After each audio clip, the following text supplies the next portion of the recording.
Hello बच्चों, कैसी चल रही है पढ़ाई? पढ़ रहे हो ना? क्योंकि बहुत कम दिन बचे हैं आपके नीट के एग्ज़ाम के लिए अभी। तो बच्चों, हम फिज़िक्स का वन शॉट तो लाएंगे और एक बेहतरीन वन शॉट वो होगा। तो आपको वो वन शॉट करना चाहिए। मैं उस वन शॉट के लिए मैं आपको रिकमेंड करता हूँ।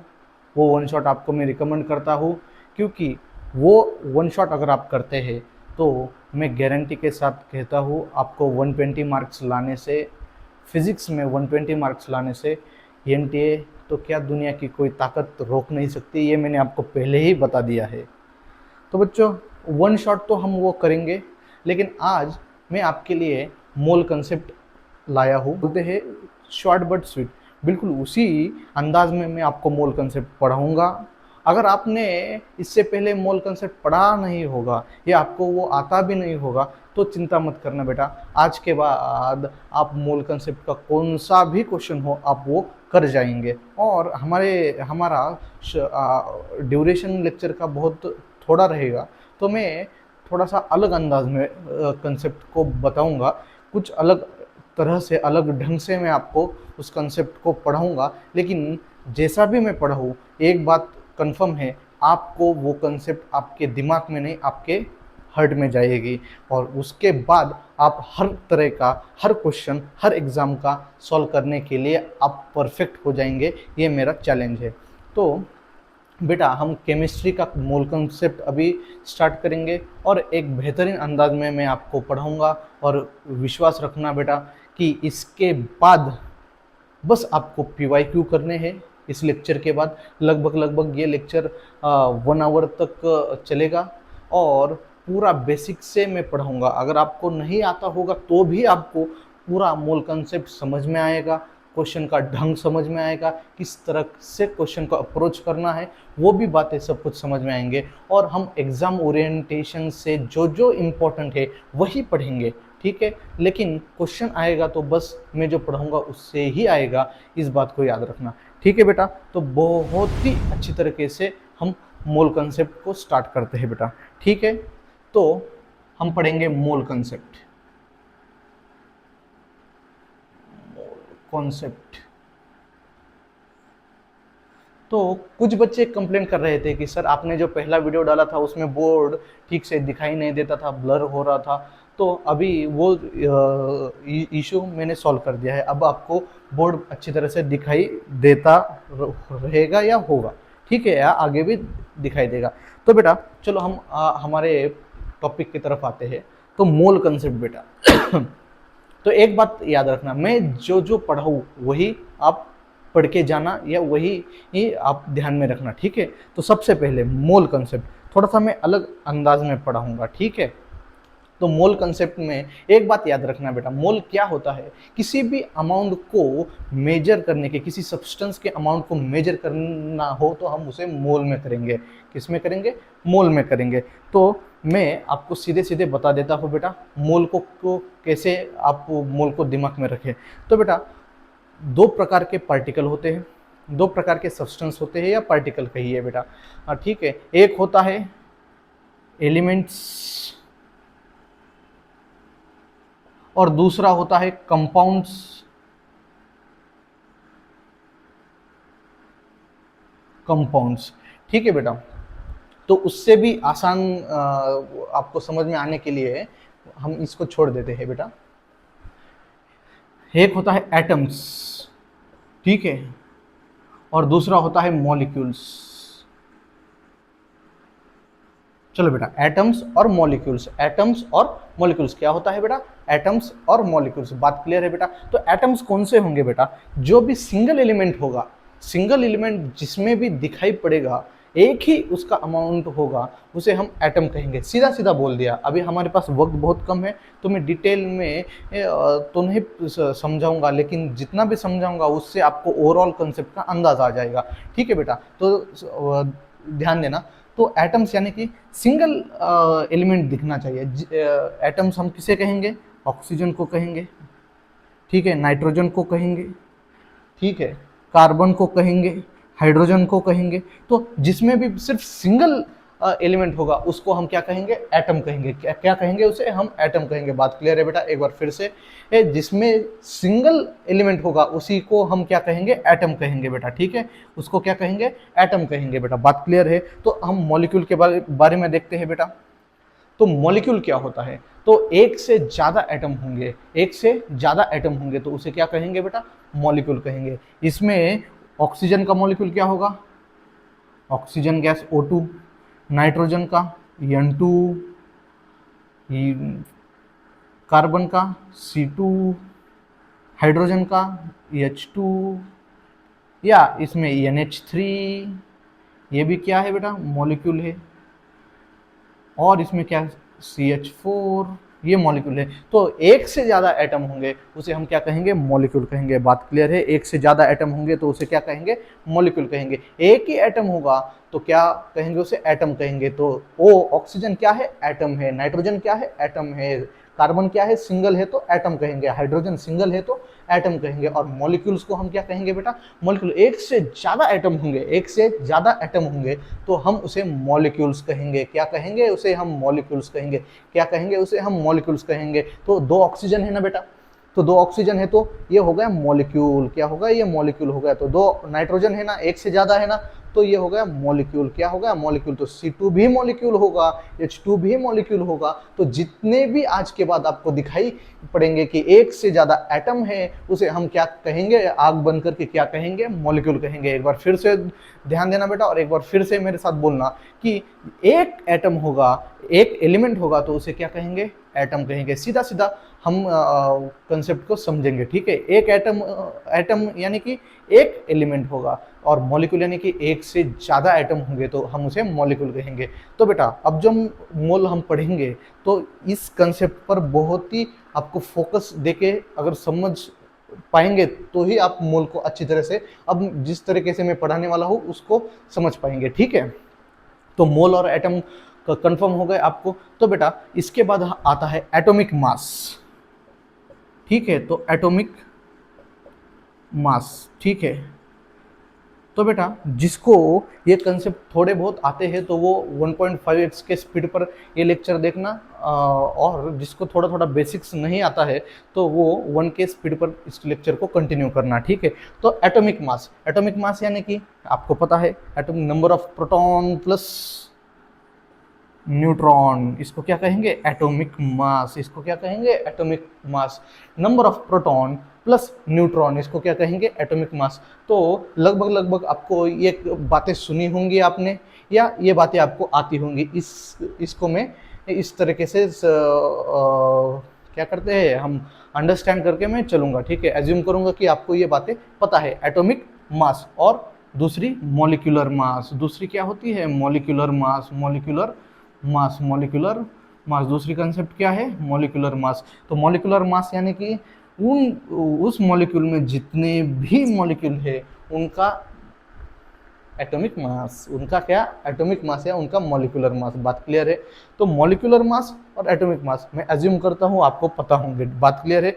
तो कार्बन का होगा 12, यहाँ पर वाटर का होगा, मॉलिक्यूलर मास यहाँ पर वाटर का क्या होगा, हाइड्रोजन का होगा, 2 हाइड्रोजन का और प्लस 1 ऑक्सीजन का। तो 2 हाइड्रोजन का 2 × 1 प्लस ऑक्सीजन का कितना, 12। तो ये कितना होगा, सॉरी 12 नहीं, इसको हम 16 करेंगे। ये ऑक्सीजन का 16 होता है, कार्बन का 12 होता है।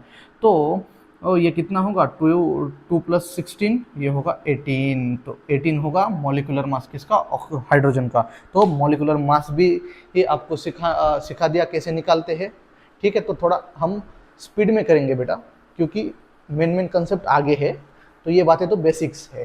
ठीक है, तो किसी को बेसिक्स नहीं आते होंगे तो इससे आपके बेसिक्स कवर हो जाएंगे। ठीक है, तो अब हम मोल की तरफ चलते हैं बेटा। तो मोल क्या होता है, तो मोल होता है क्या होता है मोल, एक बहुत ही सीधी सीधी डेफिनेशन बताऊंगा। एनसीईआरटी में या अदर टीचर्स ने आपको कुछ आपको बातें दिमाग के ऊपर से जाती होंगी, इस तरीके से पढ़ाया होगा, लेकिन मैं जो आपको बताऊंगा वो बिल्कुल आपके दिमाग में घुस जाएगा, इस तरीके से मैं बताऊंगा। बात क्लियर है? तो मोल क्या होता है, तो एक बात याद रखना, हमारे पास 2 चीज़ें थी। पहला था एटम, दूसरा क्या था, मॉलिक्यूल। दूसरा क्या था, बोलो बेटा, मॉलिक्यूल था। और दूसरा क्या था? मॉलिक्यूल था। तो मोल क्या होता है? तो वन मोल क्या होता है, इस बात को तो समझ लेना सबसे पहले। वन मोल, तो वन मोल एक कौन सा भी एटम होगा, ध्यान से सुनना, वन मोल कौन सा भी एटम होगा तो उस एटम का एटॉमिक मास ही उसका वन मोल होगा। ध्यान से सुनना एक बार फिर से, कौन सा भी एटम होगा, चाहे वो ऑक्सीजन हो, नाइट्रोजन हो, कार्बन हो, फ्लोरीन हो, या चाहे कौन सा भी हो, उसका वन मोल क्या होगा? उसका वन मोल, उसका एटॉमिक मास ही उसका वन मोल होगा। बात समझ में आया? अभी जितना मैं पढ़ाता हूँ उतना ही समझने की कोशिश करो। ज़्यादा आपने कुछ आगे का पढ़ा होगा तो उसको दिमाग से थोड़ी देर के लिए निकाल दो, लेकिन मैं जितना पढ़ाता हूँ उतना ही समझने की कोशिश करो। तो वन मोल यानी कि कौन से भी एटम का वन मोल यानी कि उसका एटॉमिक मास। एक बार फिर से, कौन से भी एटम का वन मोल यानी कि उसका एटॉमिक मास। तो बेटा वन मोल ऑक्सीजन क्या होगा? ऑक्सीजन का एटॉमिक मास 16 ग्राम। तो 16 ग्राम ऑक्सीजन ही वन मोल ऑक्सीजन होगा। बात क्लियर है? एक बार फिर से, एक बार फिर से, एक बार फिर से, कौन से भी एटम का वन मोल उसका एटॉमिक मास होगा। बात क्लियर है? एक बार फिर से, कौन से भी एटम का वन मोल उसका एटॉमिक मास जितना होगा। बात क्लियर है? तो one mole oxygen, one mole oxygen, तो मैंने क्या कहा? एक बार फिर से दोहराते हैं बेटा, मैंने क्या कहा? एटम। ठीक है, तो कौन से भी एटम का वन मोल यानी उसी एटम का एटॉमिक मास यानी कि उसका वन मोल होगा। ठीक है, तो वो वन मोल एटम हमें पता करना है तो उसका एटॉमिक मास बस लिख देना। बात क्लियर है? एक बार फिर से, मैंने कहा one mole oxygen, one mole oxygen, तो मैंने आपको बताया है वन मोल ऑक्सीजन, एटम क्या है? ऑक्सीजन है। ये एटम है या मॉलिक्यूल? ये एटम है। तो वन मोल ऑक्सीजन यानी कि मैंने क्या कहा? उसी एटम का एटॉमिक मास नंबर, उसकी एटम का एटॉमिक मास नंबर। तो ऑक्सीजन का एटॉमिक मास नंबर कितना? 16 ग्राम। बात क्लियर है? तो 16 ग्राम ही ऑक्सीजन का वन मोल होगा, 16 ग्राम ही ऑक्सीजन का वन मोल होगा। बात क्लियर है? बात क्लियर है? एक बार फिर से मैं दोहराता हूँ बेटा, ध्यान से समझना इस कंसेप्ट को। बहुत ही आसान तरीके से मैं आपको बता रहा हूँ। बाकी टीचर्स या बाकी एनसीईआरटी में बहुत ही कॉम्प्लेक्स वे में बताया है, ये जो मैं बता रहा हूँ वो बहुत ही आसान और समझने के लिए बहुत सीधा तरीका है। तो वन मोल ऑक्सीजन या वन मोल एटम, कोई भी वन मोल एटम, कोई भी वन मोल एटम क्या होगा? उस एटम का, उस एटम का एटॉमिक मास होगा। बात क्लियर है? बात क्लियर है? बात क्लियर है? One mole, one mole, one mole, one mole atom का, वन मोल एटम यानी कि उस एटम का एटॉमिक मास होगा। बात क्लियर है? तो ये बात आपको, वो मैं एज्यूम करता हूँ आपको समझ में आ गई होगी। एक बार फिर से एक बार फिर से ध्यान से सुनना, आंखें बंद करना बेटा। तो वन मोल एटम का, कौन से भी एटम का वन मोल उस एटम का एटॉमिक मास नंबर होगा। बात क्लियर है? उस एटम का एटॉमिक मास नंबर होगा। तो बेटा ये हो गया एटम के लिए। ठीक है, हमने एटम कर दिया। ठीक है, हमने एटम कर दिया। अब हम मोल की तरफ आते, मॉलिक्यूल की तरफ आते हैं। तो बेटा कौन से भी मॉलिक्यूल का, ध्यान से सुनना, मैंने पहले ही आपको एटम और मॉलिक्यूल में डिफरेंस बता दिया है। तो कौन से भी मॉलिक्यूल का वन मोल उसका मॉलिक्यूलर मास होगा। बात क्लियर है? बात क्लियर है? एक बार फिर से, कौन से भी एटम का वन मोल, कौन से भी मॉलिक्यूल का वन मोल उस मॉलिक्यूल के मॉलिक्यूलर मास के बराबर होगा। बात क्लियर है? तो मैंने कहा one mole water, one mole water, मैंने क्या कहा? वन मोल, मैंने कहा वन मोल वाटर, मैंने क्या कहा? वन मोल वाटर कहा। तो मैंने आपको बताया है कि कौन से भी मॉलिक्यूल का वन मोल उस मॉलिक्यूल के मॉलिक्यूलर मास के बराबर होगा। बात क्लियर है? तो उसका मॉलिक्यूलर मास निकालना बेटा, वाटर का मॉलिक्यूलर मास निकालना बेटा। ठीक है, ये हाइड्रोजन, दो हाइड्रोजन का 2, ऑक्सीजन का 16, तो ये आ गया 18 ग्राम्स। तो वो मैंने कहा कि किसी भी मॉलिक्यूल का वन मोल, किसी भी मॉलिक्यूल का वन मोल उस मॉलिक्यूल के मॉलिक्यूलर मास के बराबर होगा। तो वन मोल वाटर क्या होगा बेटा? 18 ग्राम्स होगा, 18 ग्राम्स होगा। वन मोल क्या होगा? वन मोल क्या होगा, वाटर का 1 मोल वाटर का क्या होगा, 18 ग्राम्स होगा। 1 मोल वाटर का क्या होगा, 18 ग्राम्स होगा। तो ठीक है बेटा, अब ये बात आपको मैं अज्यूम करता हूँ ये आपको समझ में आ गई होगी। ठीक है बेटा, बहुत ही इम्पोर्टेंट बात मैंने आपको बताई है, बहुत ही शॉर्ट वे में, ट्रिक कह सकते हैं, मैंने आपको ये मोल के बारे में बता दी है। ठीक है, एक बार थोड़ी सी प्रैक्टिस कर देते हैं बेटा।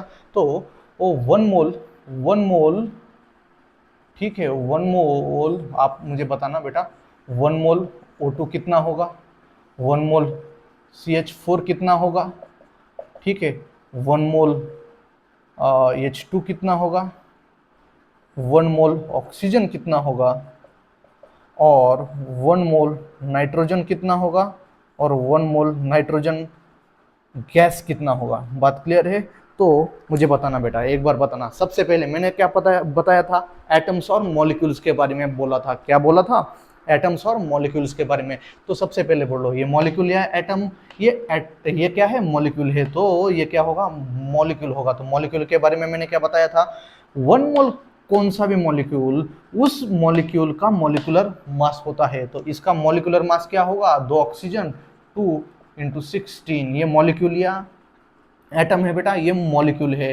तो मॉलिक्यूल के लिए मैंने क्या बोला था, कौन से भी मॉलिक्यूल का 1 मोल यानी उस मॉलिक्यूल का मॉलिक्यूलर मास। तो इसका मॉलिक्यूलर मास कार्बन का, बोलो बेटा, 12 प्लस हाइड्रोजन, 4 हाइड्रोजन के 4, ठीक है, 1 इंटू 4, 1 इंटू क्या बेटा 4। बात क्लियर है? ठीक है, ये होगा 32 ग्राम्स, ठीक है, ये कितना होगा 16 ग्राम्स। बात क्लियर है? तो हाइड्रोजन मॉलिक्यूल या एटम, बेटा ये मॉलिक्यूल है, एक से ज्यादा एटम है तो ये मॉलिक्यूल है। तो 2 हाइड्रोजन का 2 2 ग्राम्स। ये ऑक्सीजन ये एटम है या मॉलिक्यूल है, ये एटम है बेटा, ये क्या है, एटम है। तो ये होगा खाली 16 ग्राम्स। बात क्लियर है? ये मॉलिक्यूल था, तो 2 मॉलिक्यूल के दो ये मॉलिक्यूल था, तो मॉलिक्यूल के लिए मैंने क्या बोला था बेटा, 1 मोल क्या होता है, मॉलिक्यूल, उसी मॉलिक्यूल का मॉलिक्यूलर मास। तो उसका मॉलिक्यूलर मास कितना है, 32 है, तो 32। बात क्लियर है? तो ऑक्सीजन के लिए एक बात ध्यान रखना बेटा, ये एटम है तो एटम का एटॉमिक मास लेना, ठीक है, एटम का एटॉमिक मास इसका ऑक्सीजन का 16। ये बोलो बेटा, ये नाइट्रोजन क्या है, एटम है, मॉलिक्यूल, ये एटम है, तो एटम के लिए उसका एटॉमिक मास ही उसका 1 मोल होगा। तो नाइट्रोजन का एटॉमिक मास 14 ग्राम्स। तो बेटा यहाँ पर आइए बेटा, ये क्या है, नाइट्रोजन गैस है, N2, ये मॉलिक्यूल है, तो मॉलिक्यूल के लिए उसका अब मॉलिक्यूलर मास ही 1 मोल होगा, उसका मॉलिक्यूलर मास ही। तो 2 into 14 is equal to 28 grams. तो 28 ग्राम्स N2 यानी कि 1 मोल N2, यानी कि 1 मोल N2। तो 14 ग्राम्स नाइट्रोजन N यानी कि 1 मोल नाइट्रोजन। 1 मोल नाइट्रोजन किसी ने कहा तो कितना, 14 ग्राम्स। 1 मोल N2 किसी ने पूछा तो क्या, 28 ग्राम्स। बात क्लियर है सभी को? बात क्लियर है? तो मॉलिक्यूल के लिए 1 मोल उसका मॉलिक्यूलर मास होगा, एटम के लिए 1 मोल उसका एटॉमिक मास होगा। तो वो आपको बात समझ में आई क्या? आपको बात समझ में आई क्या? एक बार फिर से, कि आपको बात समझ में आई क्या? ठीक है, तो आगे बढ़ते हैं हम बेटा। होप करता हूँ आपको ये बातें, ये कंसेप्ट आपको पूरी तरीके से आपके दिमाग में घुस चुकी होंगी। इसको एज्यूम करके मैं आगे बढ़ता हूँ। एक बात याद रखना बेटा, जो मैं यहाँ पर लिख रहा हूँ शॉर्ट फॉर्म में, वो आपको एक 1 पेज पर क्या करना है, उसको नोट डाउन करना है, लेक्चर को पॉज करना है और नोट्स को नोट डाउन करना है। अगर ये बहुत फास्ट लग रहा है आपको तो दोबारा देखिए, और अगर ये स्लो लग रहा है, आपको ये बातें पता है, तो 1.5 के स्पीड पर देखिए। बात क्लियर है? एक बार आगे बढ़ते हैं बेटा। आपको मैंने मोल के बारे में समझा दिया, ठीक है, 1 मोल क्या होता है एटम्स के लिए, मॉलिक्यूल्स के लिए। तो इससे आपको बहुत ही फायदा मिलेगा किसी का मोल निकालने के लिए, एटम्स का मोल निकालना हो या मॉलिक्यूल का मोल निकालना हो। अगर मैं आपसे कहूँ कि अगर मैं आपसे कहूँ NH3 का 1 मोल निकालिए, 1 मोल निकालिए, कितना, 1 मोल निकालिए, तो मुझे बताइए आप कैसे निकालेंगे, इसका मॉलिक्यूलर मास निकालेंगे, वही इसका 1 मोल होगा। बात क्लियर है? बात क्लियर है? तो आगे बढ़ते हैं, ठीक है, आगे बढ़ते हैं, ध्यान से देखना अभी। तो बेटा 1 मोल, मैंने आपको 1 मोल बता दिया, अभी और कुछ बातें बता देता हूँ। वन मोल यानी कि वन मोल यानी कि यानी वन मोल यानी कि यानी इसको हम एवोगैड्रोज नंबर कहते हैं। इसे क्या कहते हैं हम बेटा? एवोगैड्रोज नंबर कहते हैं। बात क्लियर है? इसको क्या कहेंगे हम? Avogadro's number. यानी यानी कि एवोगैड्रोज नंबर क्या है, क्यों है, इसके बारे में आप सोचना बंद कर सोचिए मत, बस है, मैंने बोला है तो है, ठीक है। तो एवोगैड्रोज नंबर, इसकी वैल्यू होती है 6.022 इंटू 10⁻23। ठीक है, क्या है, क्यों है, कैसे है, ये मत पूछना, बस है, एवोगैड्रोज नंबर बस है। तो इसको कैलकुलेशन के लिए हम 6 इंटू 10⁻23 भी लिखते हैं कैलकुलेशन के लिए। अगर ऑप्शन देखना और उस हिसाब से अगर पूरे पास ऑप्शन है तो ये वैल्यू यूज करना, और अगर दूर दूर है अप्रोक्सीमेट निकलना हो तो आप ये यूज कर सकते हैं। बात क्लियर है? 6 इंटू 10⁻23 वैल्यू, बात क्लियर है? तो वन मोल, अभी हमने देखा वन मोल, सपोज ये वन मोल है, तो इसमें कुछ मॉलिक्यूल्स होंगे, इसमें कुछ मॉलिक्यूल्स होंगे, कुछ एटम्स होंगे, कुछ इलेक्ट्रॉन्स होंगे, कुछ प्रोटॉन्स होंगे। बात क्लियर है? तो बेटा वन मोल सब्सटेंस में वन मोल सब्सटेंस में वन मोल सब्सटेंस में कुछ एटम्स होंगे, प्रोटॉन्स होंगे, इलेक्ट्रॉन्स होंगे। बात क्लियर है? तो वो कितने होंगे? अगर हमें निकालना है, नहीं बेटा, ये पहले हम एवोगैड्रो को समझेंगे, ठीक है, पहले ये कंसेप्ट समझेंगे, फिर बाद में उस पर चर्चा करेंगे कितना है वन मोल में, ठीक है। तो वन मोल में वन मोल गैस यानी कि 22.4 लीटर्स, वन मोल गैस यानी कि 22.4 लीटर्स। अगर आपको कहीं पर भी गैस दिखाई दे, वन मोल गैस यानी कि 22.4 लीटर्स, वन मोल गैस यानी कि 22.4 लीटर्स, वन मोल गैस यानी कि 22.4 लीटर्स। बात क्लियर है? गैस के लिए हम 22.4 लीटर्स लिखेंगे। क्या लिखेंगे? गैस के लिए 22.4 लीटर्स लिखेंगे। वन मोल में कितने एटम्स होंगे? 6 इंटू 10⁻23 एटम्स होंगे, इलेक्ट्रॉन्स होंगे, प्रोटॉन्स होंगे, मॉलिक्यूल्स होंगे, ठीक है।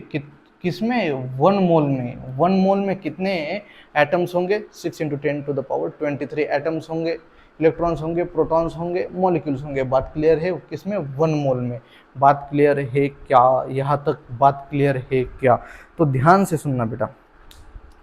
मोल, एक मोल गैस यानी कि 22.4 लीटर्स, वन मोल गैस यानी कि 22.4 लीटर्स, वन मोल गैस यानी कि 6 इंटू 10⁻23 एटम्स, वन मोल यानी कि वन मोल सब्सटेंस यानी कि 6 into 10⁻23 electron, 6 into 10⁻23 proton, 6 into 10⁻23 atoms, 6 into 10⁻23 molecules. बात क्लियर है क्या? बात क्लियर है क्या?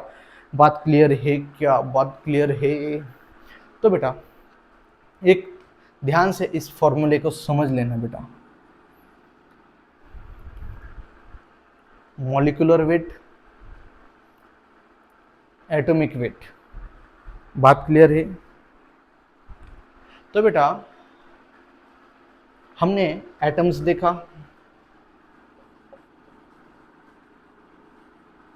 ठीक है। एटम्स के लिए वन मोल, हमने क्या बोला? वन मोल क्या होगा? उसी एटम का एटॉमिक वेट होगा। बात क्लियर है? उसी एटम का एटॉमिक वेट होगा, एटॉमिक वेट, ठीक है। सपोज, ठीक है, इस तरीके से हम इसे समझते हैं बेटा। अगर मैंने कहा 3 मोल, सॉरी, मैंने कहा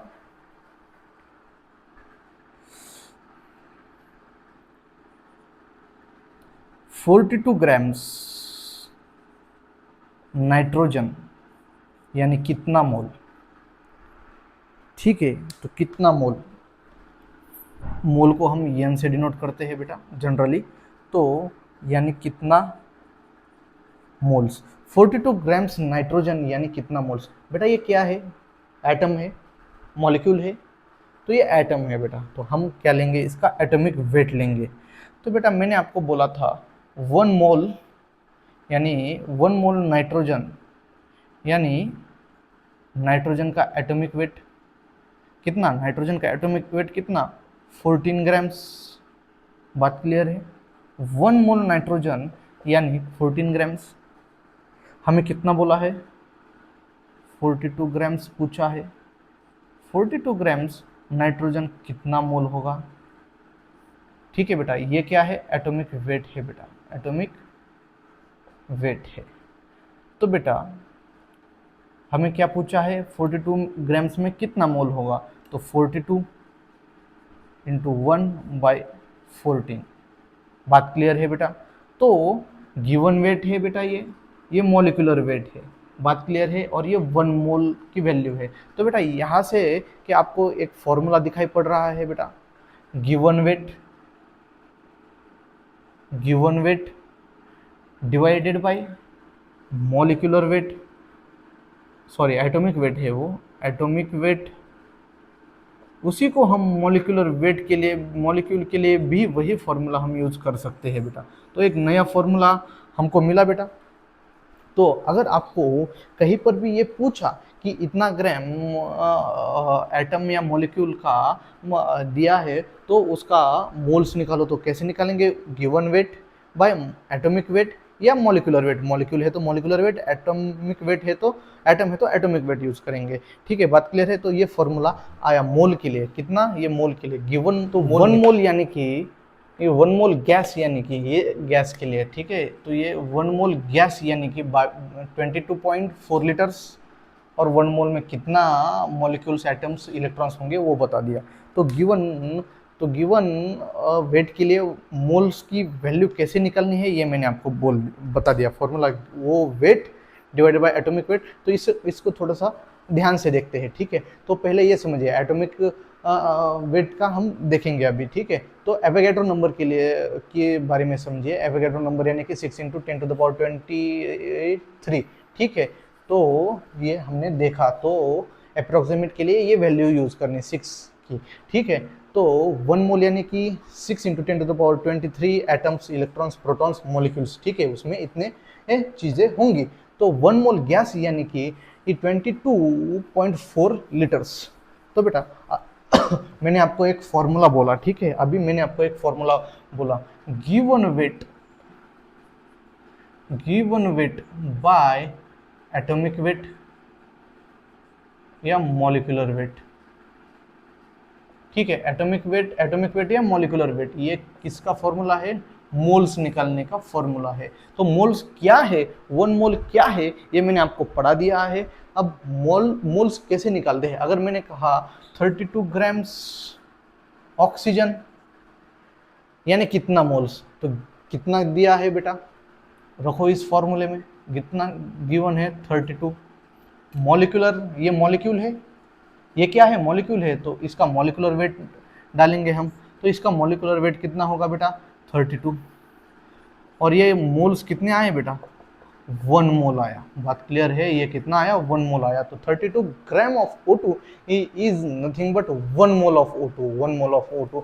तो अगर मैं आपसे कितना भी ग्राम दे दूं अमाउंट सब्सटेंस का, तो इस फॉर्मूले में आप डालोगे, उसका एटम होगा तो एटॉमिक वेट, मॉलिक्यूल होगा तो मॉलिक्यूलर वेट, और आपको वो कितना मोल है ये आपको पता चलेगा। और ये फॉर्मूला कैसे आया ये भी मैंने आपको वो अभी बता दिया। बात क्लियर है, तो हम आगे बढ़ते हैं। ठीक है, बात क्लियर है।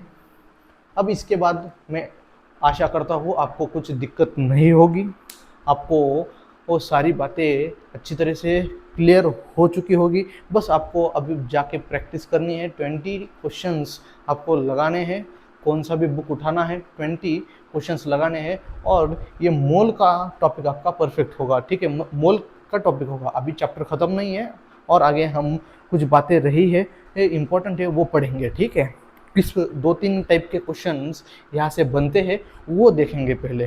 तो सबसे पहले मैंने जो बोला है कि आप इस टॉपिक के ऊपर कितना ग्राम दिया है तो कितना ग्राम निकालेंगे, कितना ग्राम दिया है तो कितना मोल होगा, वो उस पर थोड़ी सी प्रैक्टिस कीजिए और आपका ये टॉपिक बहुत ही बेहतरीन से परफेक्ट होगा। तो आगे हम कुछ टॉपिक्स देखेंगे, जैसे कि अब हम आगे कुछ टाइप्स के क्वेश्चंस इस टॉपिक से आपको पूछे जाते हैं वो देखेंगे अभी। बेटा दो तीन चीज़ें आपको बोलने के फ्लो में भूल गया बताना। एक यने, सॉरी यने तो बता दिया मैंने। ए एम यू क्या होता है?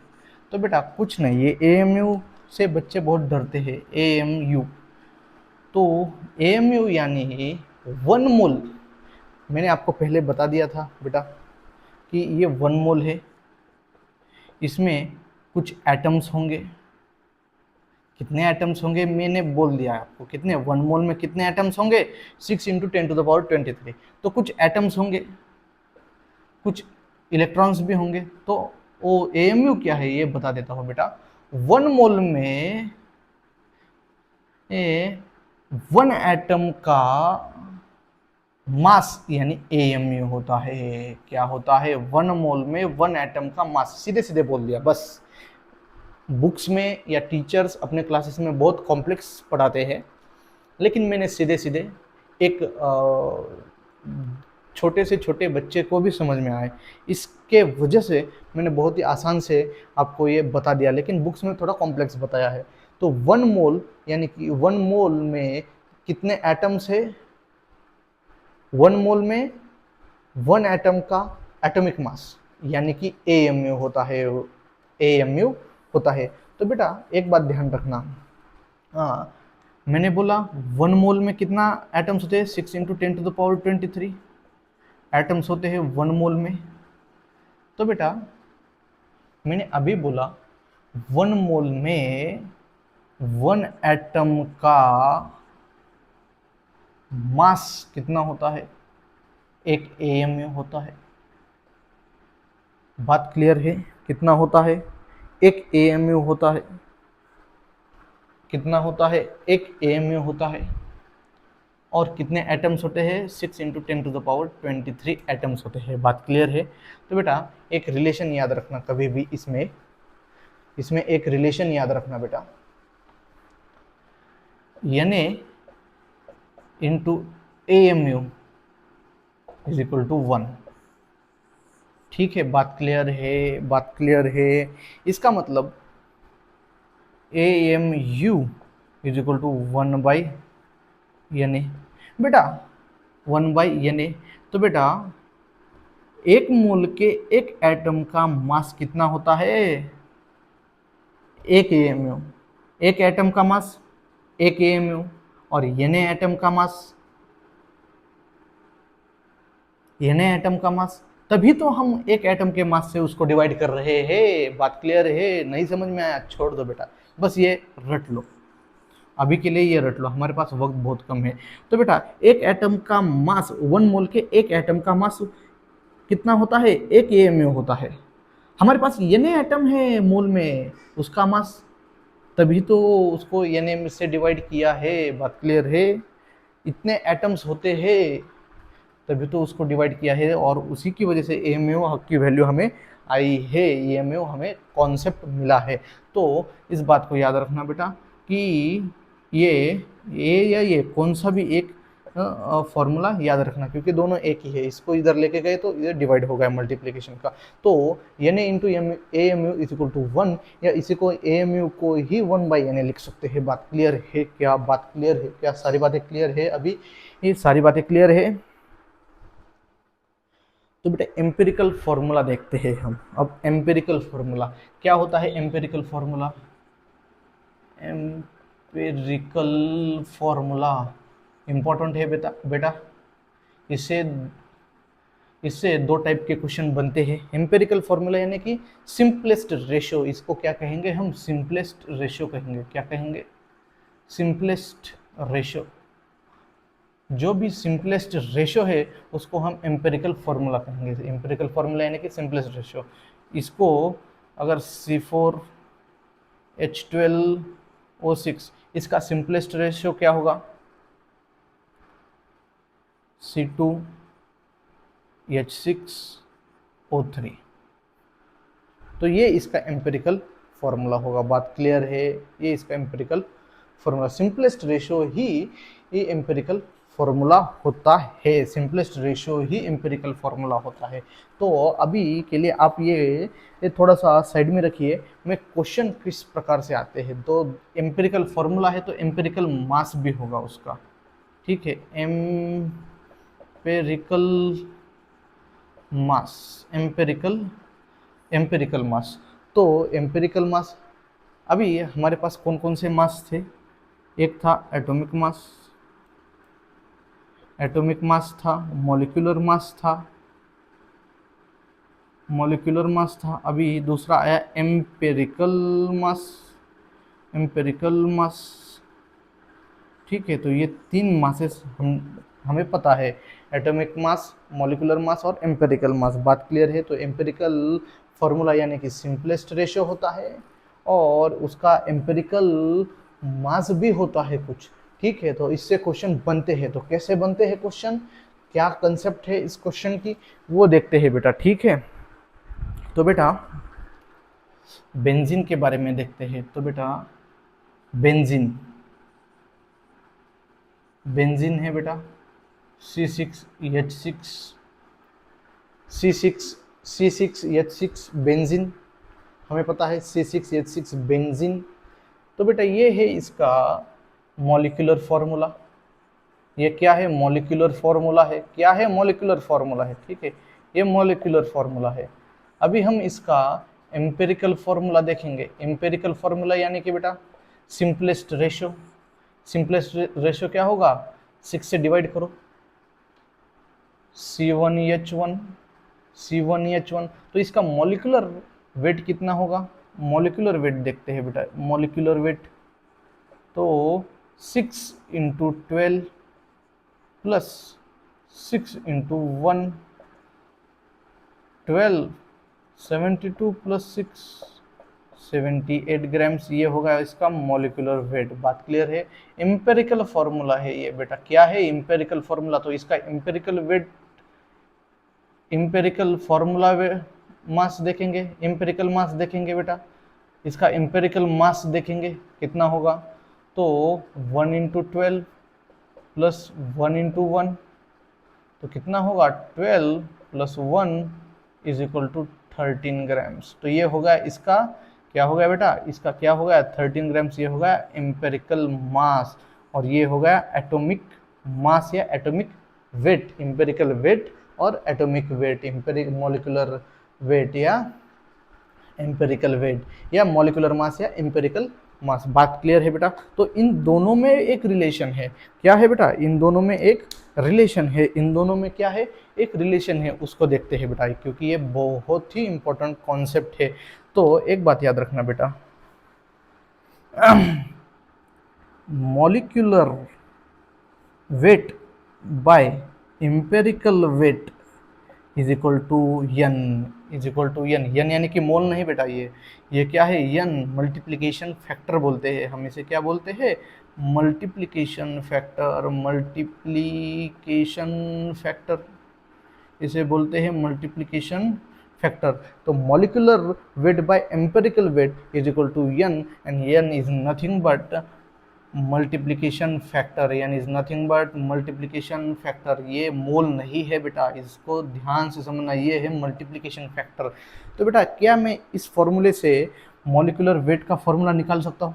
तो मैं अभी, ठीक है, यहाँ पर लिखते हैं हम, ठीक है।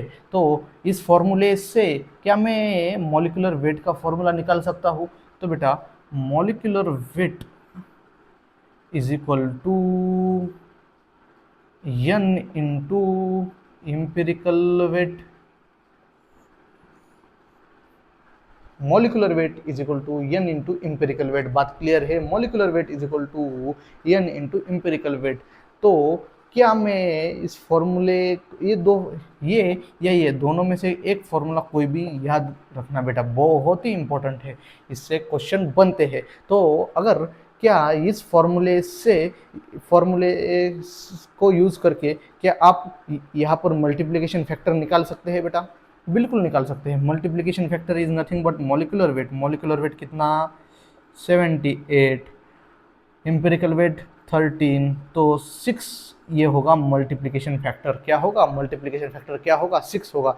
तो वो हमारे पास क्या क्या बातें हैं, यहाँ पर लिखता हूँ बेटा मैं एक बार। हमारे पास मॉलिक्यूलर वेट है, हमारे पास एम्पिरिकल वेट है, हमारे पास मल्टीप्लिकेशन फैक्टर है। तो बेटा ये तीनों चीज़ों से अगर कोई भी दो चीज़ें दी होंगी तो क्या आप तीसरी चीज़ निकाल सकते हैं? बिल्कुल निकाल सकते हैं, हमारे पास रिलेशन है। तो इन तीनों में से कोई चीज़ें हमारे पास है, दो चीज़ें कोई भी है, तो तीसरी चीज़ हम उससे निकाल सकते हैं। तो बेटा क्वेश्चन यही बनते हैं। आपको मॉलिक्यूलर फॉर्मूला दिया जाता है, उससे आपको मॉलिक्यूलर फॉर्मूला वेट निकालना होता है, और आपको मल्टीप्लिकेशन फैक्टर दिया जाएगा, या मॉलिक्यूलर वेट दिया जाएगा, मल्टीप्लिकेशन फैक्टर दिया जाएगा, एम्पिरिकल वेट पूछेंगे। इसी वाइस वर्सा मैनर में आपको क्वेश्चन पूछे जाएंगे। बहुत इंपॉर्टेंट ये कॉन्सेप्ट है। तो ध्यान से, अगर समझ में नहीं आया होगा तो ध्यान से देखना, एक बार फिर से रिवर्स करके। बेंजीन है, मॉलिक्यूलर फार्मूला उसका कैसा निकाला है। ए एम्पिरिकल फार्मूला यानी कि सिंपलेस्ट रेशियो होता है, ए होल नंबर का सिंपलेस्ट रेशियो होता है, और उसका एम्पिरिकल मास कैसे निकाला है, और उनका रिलेशन क्या है। Molecular weight by empirical weight is equal to multiplication factor. ये एन यानी कि क्या है बेटा? ये एन यानी कि क्या है? मल्टीप्लिकेशन फैक्टर है। मल्टीप्लिकेशन फैक्टर है, ये क्या है? Multiplication factor. ये मोल नहीं है, तो गलती मत करना, नोट डाउन कर लेना अच्छी तरीके से और समझ लेना। इस पर हम थोड़ा सा एक दो क्वेश्चन करेंगे, ठीक है? तो आपको और क्लियरिटी इस कॉन्सेप्ट में आ जाएगी, इस कॉन्सेप्ट में आपको और क्लियरिटी आ जाएगी। तो बेटा इस कॉन्सेप्ट पर हम थोड़ा क्वेश्चन करते हैं, तो ध्यान से सुनना। अगर क्वेश्चन दिया कि आपके पास empirical formula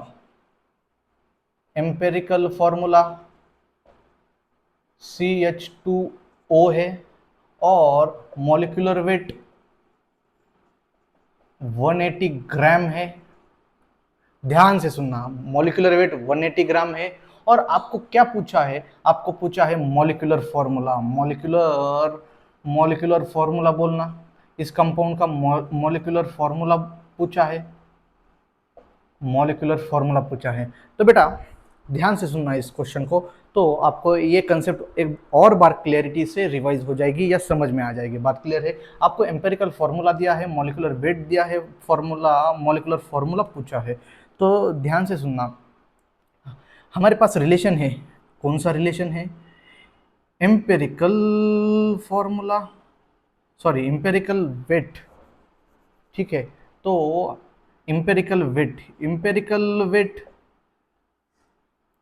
sorry molecular weight लिखेंगे, इस तरीके से फॉर्मूले को याद करेंगे। Molecular weight by empirical weight is equal to multiplication factor. ये फॉर्मूला हमारे पास है। बात क्लियर है? ये फॉर्मूला हमारे पास है। तो हमारे पास मॉलिक्यूलर वेट और एम्पेरिकल वेट होंगे तो मल्टीप्लिकेशन फैक्टर निकाल सकते हैं हम। और यहाँ पर क्या दिया है? एम्पेरिकल फॉर्मूला दिया है, तो इससे क्या हम एम्पेरिकल वेट निकाल सकते हैं?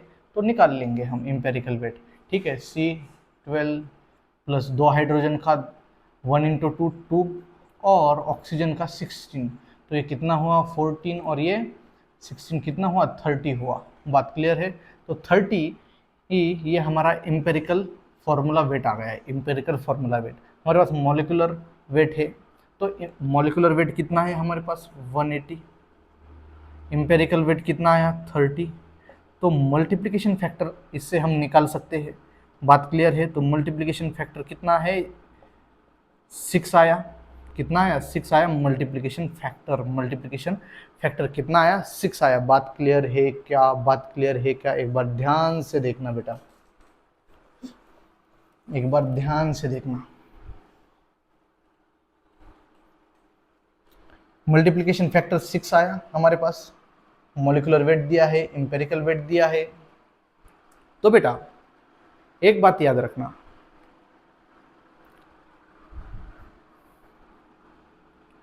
मॉलिक्यूलर वेट या मॉलिक्यूलर फॉर्मूला, ध्यान से सुनना, इस कॉन्सेप्ट को ध्यान से सुनना एक बार। Molecular formula, molecular formula, molecular formula is equal to 2 into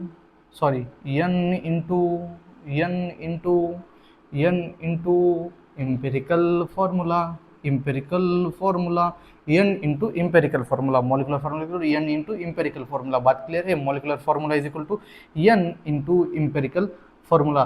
तो n हमारा 6 इंटू CH2O, तो ये क्या होगा C6H12O6, C6H12O6, ये क्या होगा? इसका मॉलिक्यूलर फॉर्मूला होगा।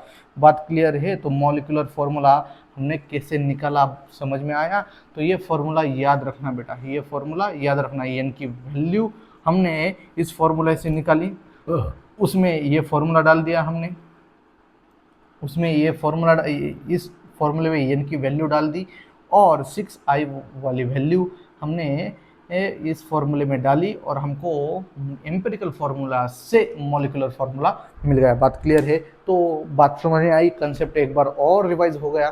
तो अगर समझ में नहीं आया तो एक बार दोबारा इसको क्वेश्चन को ध्यान से देखना, क्योंकि ये बहुत ही इंपॉर्टेंट क्वेश्चन है बेटा, और इस क्वेश्चन से आपको पूरी कॉन्सेप्ट एम्पिरिकल और मॉलिक्यूलर फार्मूले की ही रिवाइज हो जाएगी। तो इसमें एक और मॉडल है बेटा, इस क्वेश्चन में एक, ये कॉन्सेप्ट में एक और क्वेश्चन का मॉडल है, उसे हम देखेंगे, वो भी बहुत ही इंपॉर्टेंट है बेटा।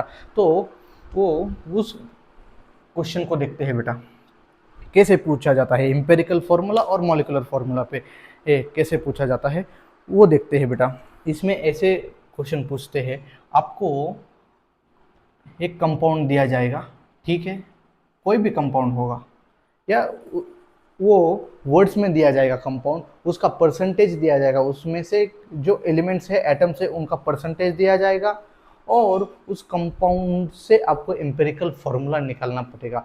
यानी कि परसेंटेज दिया जाएगा और परसेंटेज से एम्पिरिकल फार्मूला निकालना होगा। परसेंटेज दिया जाएगा और उससे क्या निकालना होगा? एम्पिरिकल फार्मूला निकालना होगा। तो हम सीखेंगे, एक क्वेश्चन से हम सीखेंगे कि एम्पिरिकल फार्मूला हमें कैसे निकालना है। बात क्लियर है? परसेंटेज से एक क्वेश्चन मैं आपको करवाऊंगा, उससे आपको पूरी बातें क्लियर हो जाएगी। तो आपको परसेंटेज दिया जाएगा, तो बेटा आपको ऐसा पूछा जाएगा। अब कुछ बच्चों ने ये क्वेश्चन किए होंगे, वो ट्राई करेंगे वीडियो को पॉज करके। तो क्वेश्चन में आपको दिया जाएगा कि एक कंपाउंड है, उसमें कार्बन 78% है और बाकी हाइड्रोजन है। बाकी क्या है? हाइड्रोजन है। तो बाकी कितना हुआ? 78% कार्बन है, 100 में से 78 गया, 22 हाइड्रोजन होगा। 22% हाइड्रोजन है, तो उसका एम्पिरिकल फॉर्मूला बताइए, उसका एम्पिरिकल फॉर्मूला बताइए। तो इस क्वेश्चन को कैसे करना है, ध्यान से देखना बेटा। इस क्वेश्चन को कैसे करना है, ध्यान से देखना, बहुत ही इंपॉर्टेंट क्वेश्चन है।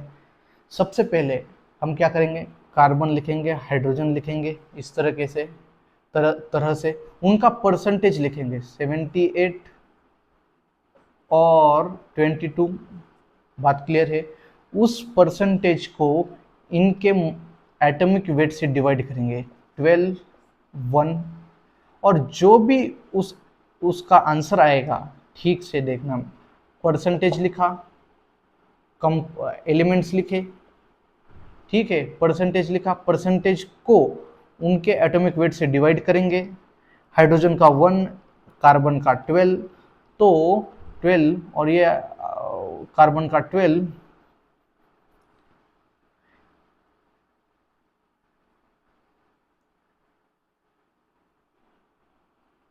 एक बार थोड़ा ये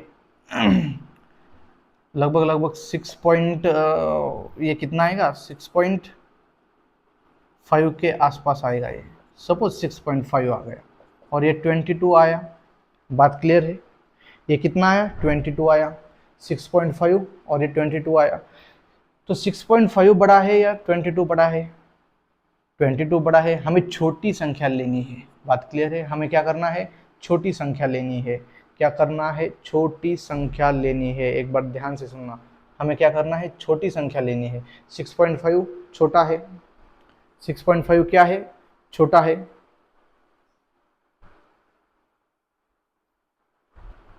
6.5 क्या है, छोटा है। तो इन दोनों में से जो भी आएगा, जो छोटा होगा उससे डिवाइड करना है, दोनों को डिवाइड करना है। तो 6.5 छोटा है तो 6.5 से डिवाइड करना, 6.5 से डिवाइड करना, तो ये अप्रॉक्सीमेट 1 आएगा। बात क्लियर है, ये अप्रॉक्सीमेट 1 आएगा। और ये अप्रॉक्सीमेट ये लगभग लगभग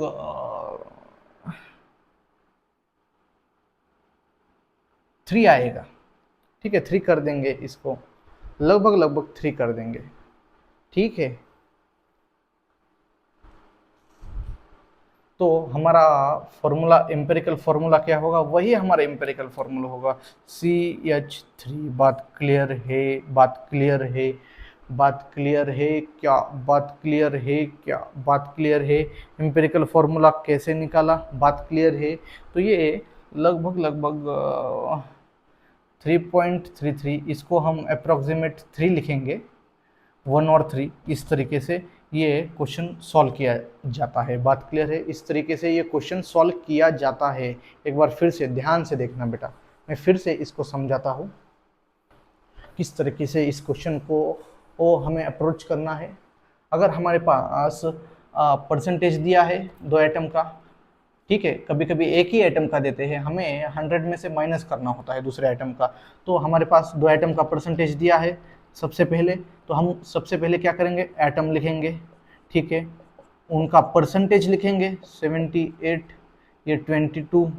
तो अपने अपने एटॉमिक वेट से उसको डिवाइड करेंगे, 12 से इसको डिवाइड करेंगे और इसको 1 से डिवाइड करेंगे, ये 6.5 के आसपास आएगा और ये 22 ही रहेगा। तो जो भी इन दोनों में से सबसे छोटा होगा उससे दोनों को डिवाइड करेंगे। 6.5 22 से छोटा है तो 6.5 से दोनों को डिवाइड करेंगे, तो ये लगभग लगभग 1 आएगा और ये लगभग लगभग 3.33, इसको हम अप्रॉक्सीमेटली 3 लिखेंगे। तो 1 और 3 आया, सिंपलेस्ट रेशियो हमारा CH3 आया, 3 H के लिए 3, C के लिए 1 आया। तो ये हमारा एम्पेरिकल फॉर्मूला बन गया। बात क्लियर है क्या, ये हमारा एम्पेरिकल फॉर्मूला बन गया। अब ये हमारा एम्पेरिकल फॉर्मूला बन गया, तो आगे से आपको इस तरीके से परसेंटेज दिए होंगे तो आपको एम्पेरिकल फॉर्मूला बनाना आना चाहिए। इसी तरीके से आप बनाएंगे और यही क्वेश्चन नीट में पूछा जाता है, इसका बहुत ही ट्रेंड है बड़ा। तो आप इसको अच्छी तरीके से इसकी प्रैक्टिस कीजिए और इसको बनाइए। बात क्लियर है। तो बेटा इसके बाद हमारे पास आखिरी पॉइंट बचता है स्टाइकोमेट्री और limiting reagent. Laws of proportion भी हमारे पास है, लेकिन लॉज ऑफ कॉम्बिनेशन वगैरह, लेकिन वो उतना इम्पोर्टेंट नहीं है, आप वो पढ़ के जाएंगे तो भी आपको समझ में आएगा। तो सबसे इम्पोर्टेंट और सबसे कॉम्प्लेक्स थोड़ी सी यही चीज़ें थी, और तो यही चीज़ें से बच्चों को दिक्कत होती है। तो सबसे पहले हमने पूरा मोल कंसेप्ट देख लिया। अभी 2 कंसेप्ट बाकी है, स्टाइकोमेट्री और दूसरी लिमिटिंग रिएजेंट। वो भी बहुत ही आसान है, 5 मिनट में हम निपटा देंगे, उस पर भी क्वेश्चन करेंगे और पूरा कॉन्सेप्ट आपके दिमाग में सेट कर दूंगा। बात क्लियर है। तो स्टाइकोमेट्री यानी कि कुछ नहीं, सीधा सीधा है बेटा। क्या क्या बातें कि 12 शेप, वो 1200 के, तो वो 1200 के 12 शेप, मतलब मैं बता रहा हूँ एप्पल्स, ठीक है, 12 एप्पल्स 1200 के, तो 3 एप्पल्स कितने को, क्रॉस मल्टीप्लिकेशन। इसी क्रॉस मल्टीप्लिकेशन का ही यूज हमें स्टाइकोमेट्री में करना है। बात क्लियर है। तो कैसे मैं आपको बताता हूँ बेटा, ध्यान से देखना बेटा। अगर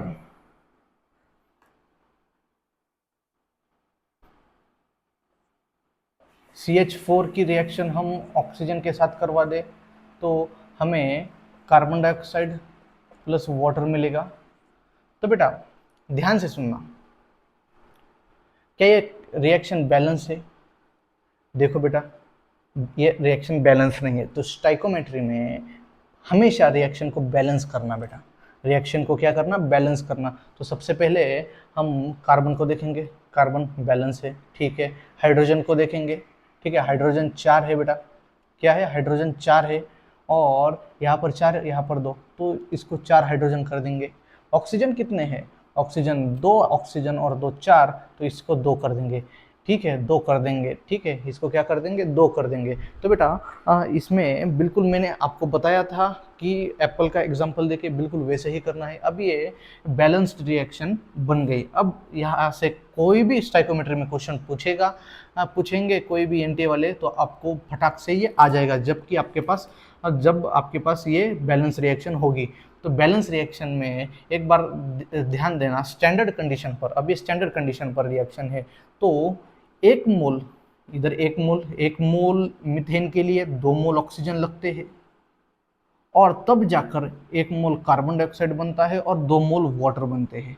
बात क्लियर है, एक बार फिर से, 1 मोल मीथेन के लिए, मीथेन को बर्न करता है 2 मोल ऑक्सीजन, और उससे 1 मोल कार्बन डाइऑक्साइड बनता है और 2 मोल वाटर बनता है। तो मैंने पूछा कितना मोल, अगर 2 मोल वाटर बनने के लिए एक कितना मोल मीथेन लगेगा, 1 मोल लगेगा, 1 मोल लगेगा, कितना मोल लगेगा, 1 मोल। तो 10 मोल वाटर बनने के लिए कितना मोल लगेगा, 5 मोल्स।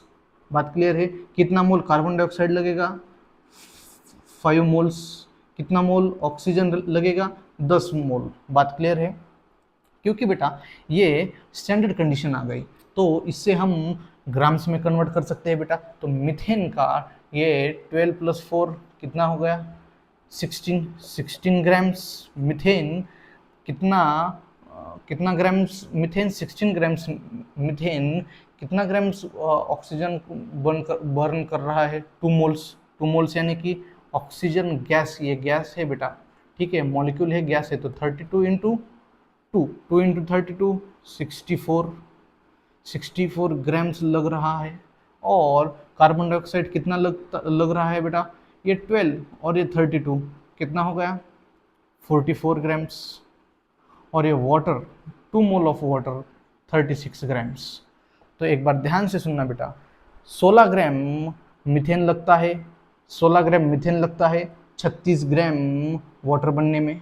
इस रिएक्शन के लिए, ये जो बात हम कर रहे हैं इस रिएक्शन के लिए बात कर रहे हैं, तो 16 ग्राम लगता है 36 ग्राम बनने के लिए। तो अगर यही से किसी ने पूछा कि मुझे 72 ग्राम वाटर मॉलिक्यूल बनाना है, तो कितना ग्राम मीथेन लगेगा, कितना ग्राम मीथेन लगेगा, तो बिल्कुल इसी तरीके से करेंगे। 16 ग्राम से हम 36 ग्राम करते हैं वाटर बनाते हैं। 72 ग्राम्स वाटर बनाने के लिए हमें कितना लगेगा, 72 ग्राम्स वाटर बनाने के लिए क्रॉस मल्टीप्लिकेशन करेंगे, हमें आंसर आ जाएगा। हमें बिल्कुल अच्छी तरीके से आंसर मिल जाएगा।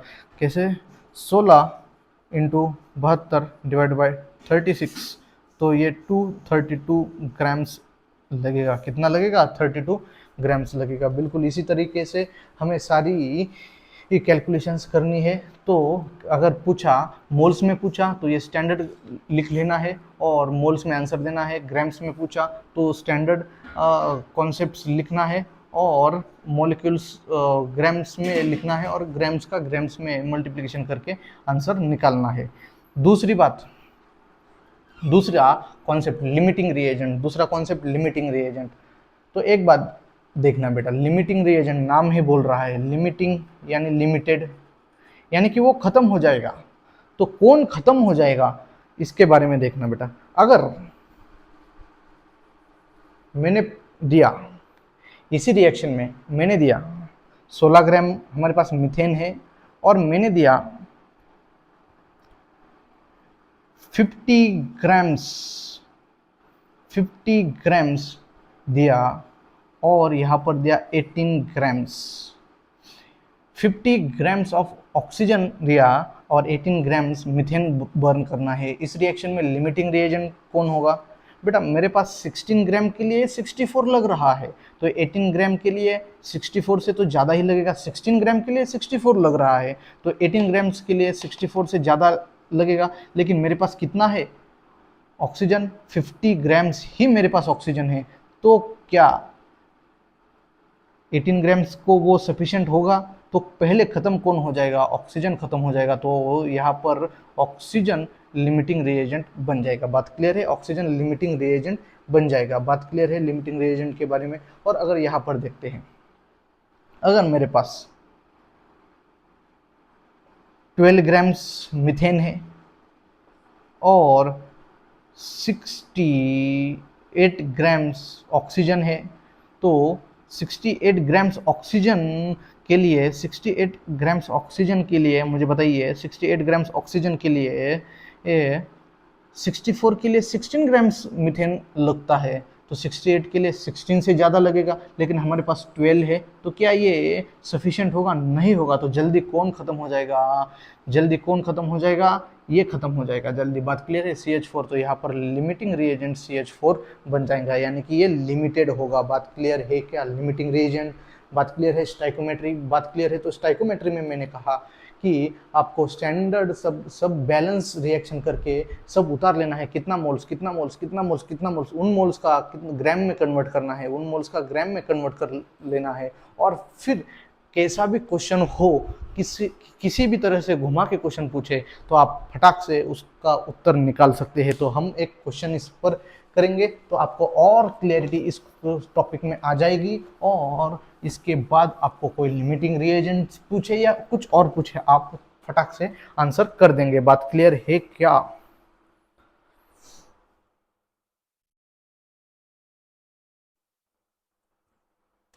तो हमारे पास 8 ग्राम एक रिएक्शन है, हमारे पास 8 ग्राम H2 है, ठीक है, 8 ग्राम H2 है, 32 ग्राम ऑक्सीजन है, 32 ग्राम ऑक्सीजन है, ठीक है।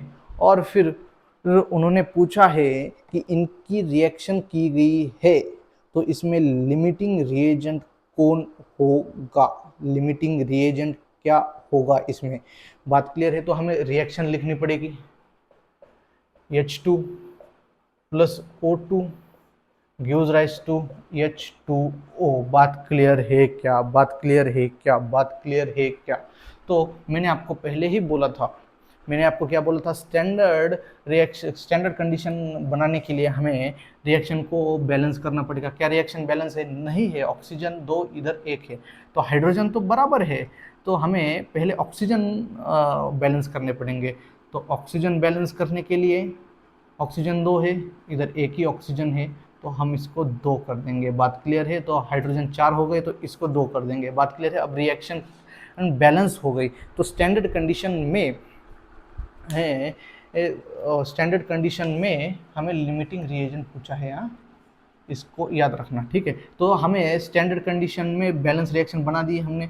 तो मैंने पहले आपको बोला था कि पूरा इसका स्ट्रक्चर उतार देना है। 2 मोल हाइड्रोजन में 1 मोल ऑक्सीजन खर्च होता है, तब जाके 2 मोल वाटर बनते हैं। बात क्लियर है, 2 मोल हाइड्रोजन यानी कि 2 ग्राम्स ऑफ हाइड्रोजन, यानी कि 2 ग्राम्स ऑफ हाइड्रोजन। नहीं बेटा, यही गलती करते हैं आप। ये अब H2 है, ये क्या है? H2 है, तो H2 यानी कि 2 मोल तो है पहले से ही, लेकिन 2 एटम है, तो 2 इंटू 1 यानी कि ये 4 हो जाएगा। बात क्लियर है, ये H2 है, H2 है, तो ये 2 मोल है, ये मोल है, ठीक है, ये मोल, 1 मोल 1 मोल 2 मोल बनते हैं, 1 मोल 1 मोल, तो H2 2 मोल ऑफ H2 यानी कि 4 ग्राम्स, 2 मोल ऑफ H2 यानी कि 4 ग्राम्स ऑफ H2। बात क्लियर है, 4 ग्राम्स ऑफ H2। बात क्लियर है, ठीक है। कितना ऑक्सीजन? 1 मोल ऑक्सीजन, ऑक्सीजन गैस है, ये O2 है, तो 1 मोल ऑक्सीजन है कि 32 ग्राम्स। बात क्लियर है। और 2 मोल ऑफ वाटर यानी कि 2 इंटू 18, इसका 36 ग्राम्स। तो 4 ग्राम ऑक्सीजन, 4 ग्राम हाइड्रोजन से 32 ग्राम्स ऑक्सीजन मिलाकर 36 ग्राम्स क्या बनाते हैं? वाटर बनाते हैं। तो अगर हमें लिमिटिंग रिएजेंट निकालना है, किसमें? अगर 8 ग्राम H2 है और 32 ग्राम ऑक्सीजन है, तो इसमें लिमिटिंग रिएजेंट कौन होगा? तो एक बात बताना बेटा, 32 ग्राम से पूरा 4 ग्राम के लिए 32 ग्राम ऑक्सीजन लगता है। तो अगर 8 ग्राम हाइड्रोजन दिया है हमें, 8 ग्राम हाइड्रोजन दिया है और 32 ग्राम ऑक्सीजन दिया है। तो बेटा 32, 4 ग्राम में ही 32 ग्राम खत्म होता है, 8 ग्राम में 4 ग्राम को 32 ग्राम लगता है, तो 8 ग्राम को 32 से ज़्यादा लगेगा। है क्या 32 से ज़्यादा? नहीं है, 32 से ज़्यादा लगेगा। तो ये क्या 8 के लिए सफिशिएंट होगा? नहीं होगा, ये जल्दी खत्म होगा। तो ये लिमिटिंग रिएजेंट, ये लिमिटेड है हमारे पास, तो ये लिमिटिंग रिएजेंट होगा। तो लिमिटिंग रिएजेंट कौन होगा?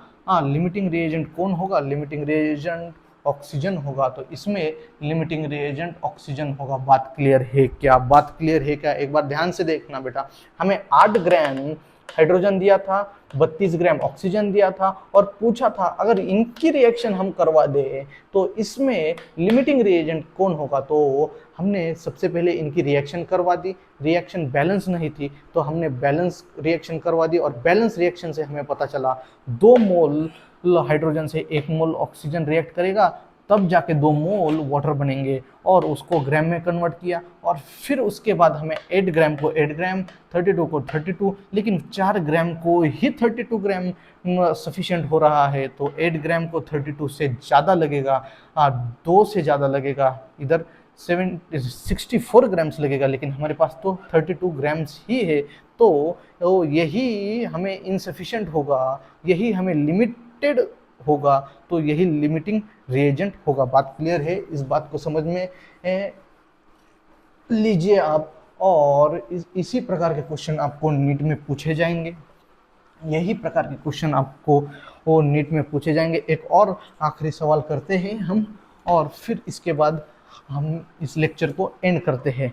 तो आखिरी सवाल करते हैं, equal amount of N2 and H2 वो इक्वल अमाउंट है अमोनिया बनाने के लिए, NH3 बनाने के लिए इक्वल अमाउंट में रिएक्ट कर रहे हैं N2 और H2। बात क्लियर है? N2 और H2 इक्वल अमाउंट में रिएक्ट कर रहे हैं अमोनिया बनाने के लिए, तो हमें लिमिटिंग रिएजेंट उसमें से निकालना है। अगर इक्वल अमाउंट में दिया है, अमाउंट दिया नहीं है लेकिन इक्वल अमाउंट है, तो ध्यान से सुनना बात को। इसको हम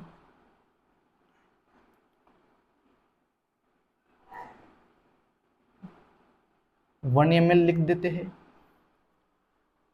सॉरी 1 मोल लिख देते हैं, इसको 1 मोल लिख देते हैं और इसको भी 1 मोल कर देते हैं। बात क्लियर है? तो सबसे पहले हमें रिएक्शन निकालनी होगी, N2 plus H2 is equal to NH3। बात क्लियर है क्या? हाइड्रोजन यहाँ पर बैलेंस है, तो सबसे पहले हम नाइट्रोजन बैलेंस करेंगे। 2 नाइट्रोजन है तो इसको 2 कर देंगे, 6 नाइट्रोजन बन गए। सॉरी 2 नाइट्रोजन बन गए, 6 हाइड्रोजन बन गए। तो हाइड्रोजन को 6 बनाने के लिए इधर 3 बना देंगे, तो ये बैलेंस रिएक्शन होगी। अब स्टैंडर्ड हम लिखेंगे। बात क्लियर है? 1 मोल N2 के लिए 3 मोल क्या लगता है? हाइड्रोजन लगता है, तब जाके 2 मोल अमोनिया बनता है। तो हमें पूछा है अगर इक्वल अमाउंट में ये दिए गए, हमने इक्वल अमाउंट उन्होंने दी नहीं है लेकिन हमने 1 मोल लिख दी, ठीक है, तो लिमिटिंग रिएजेंट कौन होगा? तो 1 मोल हमें दिया है 1 मोल N2, 1 मोल N2 के लिए 3 मोल लगता है, लेकिन हमारे पास हमें कितना दिया है? 1 मोल ही दिया है। तो बेटा 1 मोल के लिए 3 मोल लगता है, हमें ये कम पड़ेगा, ये लिमिट करेगा हमारे रिएक्शन को, ये लिमिटेड है, तो यहाँ पर H2 लिमिटिंग रिएजेंट बनेगा। 1 मोल के लिए तो 3 मोल चाहिए, लेकिन हमारे पास 1 मोल के लिए इक्वल अमाउंट, दोनों का 1 मोल लिया, तो इक्वल अमाउंट देने के बाद 1 मोल के लिए हमें 3 मोल चाहिए स्टैंडर्ड रिएक्शन से, लेकिन हमें दिया है 1 मोल, तो यही लिमिटिंग रिएजेंट होगा। बात क्लियर है क्या? बात क्लियर है क्या? बात क्लियर है क्या? पूरा का पूरा मोल कंसेप्ट हमने बहुत ही अच्छी तरीके से कंप्लीट कर दिया। अगर इसमें से भी आपको डाउट है तो बेटा जो बातें समझ नहीं आई उसको दोबारा रिवाइज करके एक बार फिर से बैकवर्ड जाके आप उस लेक्चर को दोबारा देखना, और इसके बाद 20 से 30 क्वेश्चन कौन सा भी बुक उठाकर, PYQ हो चाहे वो प्रैक्टिस क्वेश्चन हो चाहे वो सॉल्व एग्जाम्पल हो, लेकिन ये लेक्चर के बाद आपको जाकर क्वेश्चन देखने हैं, तभी आपको इस लेक्चर पर कमांड आएगी। अभी पूरा कंसेप्ट मैंने आपके सामने खोलकर रख दिया। मूल कंसेप्ट क्या है, किस प्रकार से क्वेश्चन आते हैं, कौन से टाइप के क्वेश्चन आपको नीट में पूछे जाएंगे। और एक प्रॉमिस मैं करता हूँ, अगर क्वेश्चन आपसे को रीनीट में कहीं से मूल कंसेप्ट से आएगा तो मैंने जो आज पढ़ा है उससे ही आएगा, उसके बाहर का एक भी क्वेश्चन नहीं आएगा। ये मेरा चैलेंज है। पढ़ते रहिए, आगे का लेक्चर जल्द आपको मिलेगा। और फिजिक्स का भी हम वन शॉट करने वाले हैं, तो वो भी बेहतरीन तरीके से आपको मिलेगा, उसकी भी चिंता मत कीजिए। उस पर I am working right now, तो वो अंडर प्रोसेस है, तो वो आपको इससे भी बेहतर तरीके से मिलेगा। तो पढ़ते रहिए, खुशी से रहिए और बहुत ही अच्छी तरीके से अपनी प्रिपरेशन करते रहिए। धन्यवाद।